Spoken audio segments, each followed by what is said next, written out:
All right, I'll call the meeting to order, and let me first start by saying I really appreciate seeing everyone here, because I know it's kind of tough to get up and get going when you know it's only going to be 5 minutes, but it's important to the town and to the budget. So the article that we need to vote on, as James has presented it to us, is in front of you, and I'll let James speak to that because I know he has some explanation. Yeah, we didn't turn the heat way up because we figured we'd be here 5 minutes or less. And why heat the entire location for that short a time, but we turned it up a little bit. What I want to start out with is we always have an article. This year it's Article 36, which recommends that some amount of surplus money be used to offset taxes. For the past 2 years, we've been recommending zero because our surplus number has been down. It's been down as low as the 600s for a number, 600,000, 699,000, I think. I talked to the auditors. They finished their work. They're very happy with the town. We did very good at holding down our budget, and there was not very much for overages, and there was money being turned over. Our surplus number for this year is $830,785.38. So we're a little more comfortable. The auditors warned us they would like to have us, and I too would like to have us, have $1 million in surplus. And again, as I do every year, I explain it's not a bag full of cash in the back of the big green safe downstairs. Most of it is receivable money, people that didn't pay their taxes on time, or maybe people that are way back on their taxes. The good rule of thumb for a surplus number is to have enough money to operate the town for 3 months. Because come January 1, we pretty much have stopped collecting taxes. I mean, they roll in a little bit, but most of the people are getting their name in the book, and it's just hit or miss. So we should have enough money to operate the town until the new budget is approved. Rule of thumb, it never works that way. But what I have seen over the past few years, as these budgets get closer to the actual number, and surplus income hasn't been as good as it has in years past, what I do find is I have to go after a tax anticipation note earlier and earlier and earlier. Last year I was really under the gun. We needed a tax anticipation note before the end of February, and that was the first year that I've been pushed into that month. And then there was an error in the tax anticipation note when bond counsel had sent it out, so we had to redo it. It was horrendous. I'm pretty comfortable at 800,000. I think we can manage it. We know what we have to do. So here's my recommendation, and the Board of Selectmen. The Board of Selectmen likes to have an article that gives the voter, the legislative body, an opportunity to go higher than what they think is the reasonable number. The article sounds a little funny. It looks a little funny, and I hope I cleared it up by their recommendation. One of the things that we discovered this year through the audit was we had booked in and anticipated $140,000 of revenue from revenue sharing. We actually received $160,000 in revenue sharing this year. There were some last-minute changes in the budget, and we ended up the benefactor of that, and we got $20,000 more revenue sharing than before. We should vote on that, although in theory, well, actually the auditors want us to vote on it, but in theory, that should be turned into tax relief no matter what, because revenue sharing was started in the early 70s by the state as a tax relief program. And one of the things that is always heard in Augusta is the fact that towns get this money and they never use it for tax relief. We generally don't have a choice in it. The auditor makes that happen when he does the audit. So we don't usually get to vote on this. But in this case, because we had unexpected additional revenue, they want us to vote, and they wouldn't just pencil it in and say, you know, this is going towards your taxes. So the article's reading to authorize the Board of Selectmen to appropriate up to $50,000 from surplus and $20,000 from the 2015 unexpected revenue sharing funds to fund items within the 2016 municipal budget that would otherwise be raised by taxes, so directly against the tax burden. The Selectmen's recommendation was the $20,000 from unexpected revenue sharing and $30,000 from surplus, and they voted unanimously for that. Even though they recommended we could go up to 50, they stayed with my hope that we wouldn't bring our surplus number below 800,000.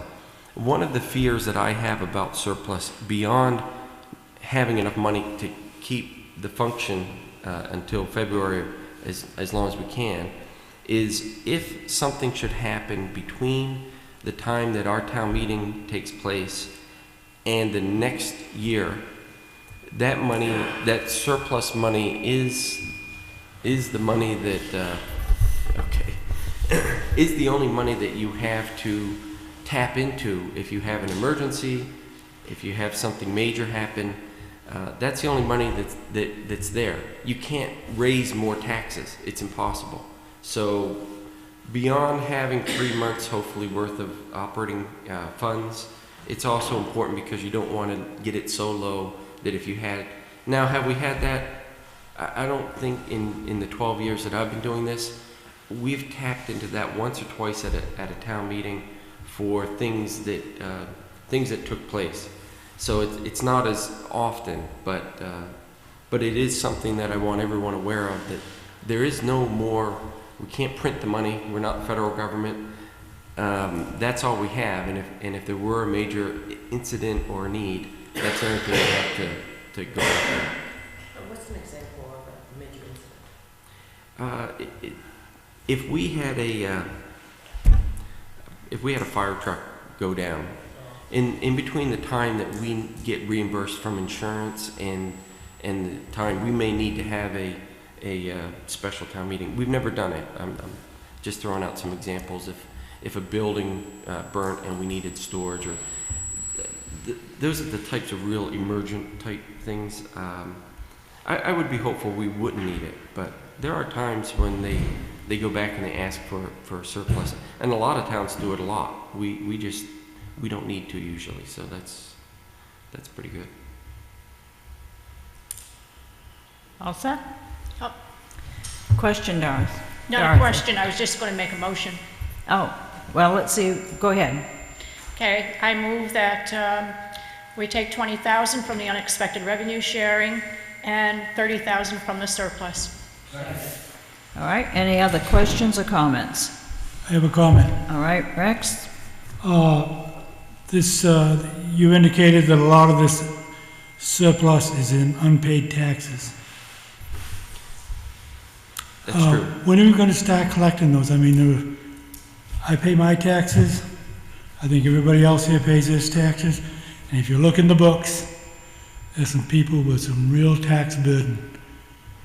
And That's one comment. The other thing is, according to our budget book, we're up 600,000 on our budget from 2012 to this year.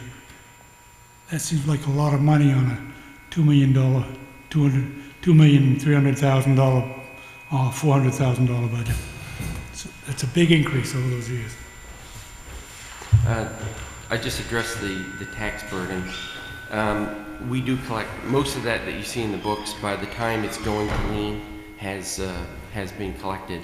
There are a couple of properties right now that are in foreclosure that the selectmen have to decide what they want to do with, whether they want to work with the current resident, the owner, or take the property.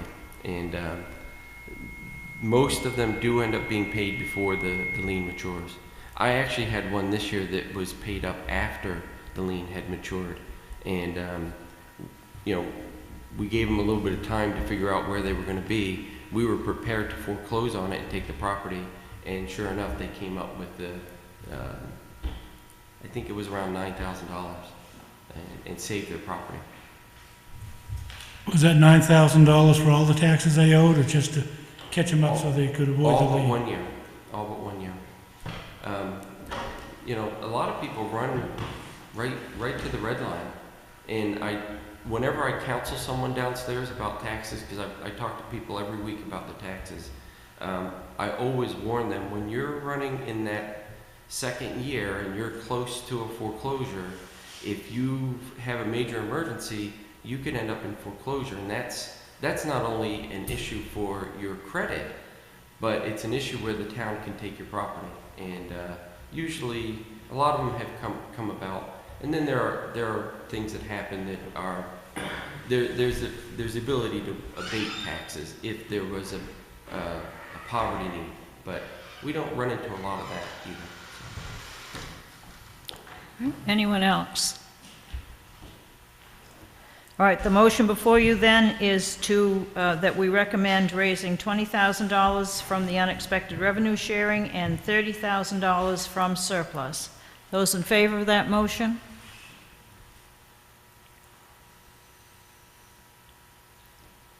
Motion carries 15-0 to 0. I think we're, Can I also mention Yes. one more thing? And Bill brought it up before the meeting.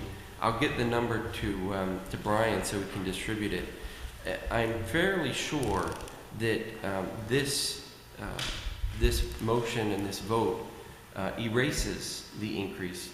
If you look at the back page of the book, thank you, well, there were some things that we had to change. There was an increase downstairs of, I think we had to add somewhere near $12,000, but we took $10,000 out. The things that we voted on last week, the invisible things that I apologize for, Yeah. they didn't affect the percentage because they were already in the budget last year, so they're not in effect. But we did take $10,000 out of one of that. We took $5,000 out of general assistance. We did add for the ambulance. We did add for the 175th celebration. But we're also going to book into this some more revenue. And I think in the end, at least my hope is in the end, when the selectmen are done producing the warrant, that we'll either have no increase over last year or a negative from last year's budget. Couple other quick questions. of course, Rex? County taxes and school taxes, how do they look? Because this is not the final figure. Correct. Yeah. No, this is only what the town's part is. And like I say, I think the town's trying to do its part to keep that to a zero increase. In fact, that's what we set out with from the beginning with the department heads. However, of course, we didn't get there, but the county, I'm not sure that we're going to be up on the county because there's yet another revow. They look at their numbers every year, and the state gives them, some towns go up in value and others go down. We have not been in the category of going up in value. Belfast has gone up in value. Islesboro's gone up in value. Lincolnville's gone up in value. Northport's gone up in value. Winterport certainly has gone up in value. And I believe Unity has actually gone up in value. And that's driven by the housing market and the builds and the businesses that are coming to town and building. We really haven't had that growth. We haven't for a few years. So I think the county tax is going to be fairly flat for us. I don't know for sure because I don't have that number. And the school, we don't know. They're working on their budget right now. What are you hearing? I can't even go by what I heard last year. I heard we were going to go up by 26% initially, and they managed that down, I think, to 6%, and we all breathed a sigh of relief. But we've got to realize that 6% is still a pretty healthy number in a budget as large as theirs is. So when I talk about 1.7% at the onset of this process, it was under $50,000. I'm sure 1.7% in their budget is going to be a huge number. A very large number. So we're trying to encourage people to stay plugged into that process, and we have a soon-to-be former school board member with us right here, and I know you've been involved in the budget process. Yes, I have been. Quite a bit. Do you have any crystal ball prognosis? The initial thing from the state for our funding, we are having a decrease in state funding of over $300,000 for the coming year. But that has not been approved by anybody, just the initial funding. And the school committee and the superintendent are going to bat to change that, so. No, we have to do it. For sure. So No, stay but- tuned. All right, thank you again very much, and I will declare us adjourned.